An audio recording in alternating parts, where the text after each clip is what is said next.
But the National Highway Safety Administration had been investigating roughly 900,000 of these L87 6.2-liter V8 engines since January due to catastrophic and sudden engine failure. Well, the roosters have come home to roost because GM has announced the official engine recall on all of those engines, as well as a stop sale order on those new engines. First off, let's talk about the engine years that are affected. The L87 actually came out in 2019, but the years that are affected on this recall at least are 2021 to 2024. So if you have a 2020 and below L87, you're apparently in the clear for now.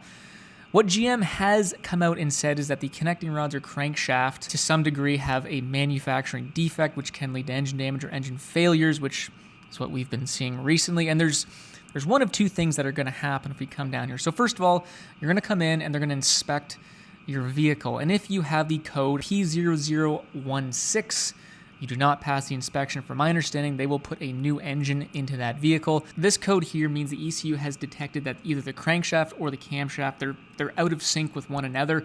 And apparently that can tell GM that there has been some damage done, which is why it doesn't pass the inspection. If you do not have this code present, well, you're going to get a nice free oil change because they're upgrading the oil from 0W20 to 0W40 moving forward in these engines. You also get a new oil fill cap as well as a new oil filter.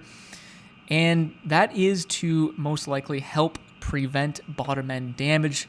0W40 right here, this 40 means that when the oil is up to temp, it'll be thicker or act as a thicker oil, which should give more protection to the bottom end. And that is the meat and potatoes of this recall here. To me, this signifies that there is or was some kind of miscalculation with the bottom end of these engines, and it has been floating around that the problem is the rod bearings, but nothing officially has been said. Now, I'm just some lowly YouTuber, so what do I know? But if I had to guess, I would say that this is probably not the solution to the problem. Rather, GM is, like we mentioned, just trying to extend or mask or bandage this bottom end issue and maybe push these engines out of warranty.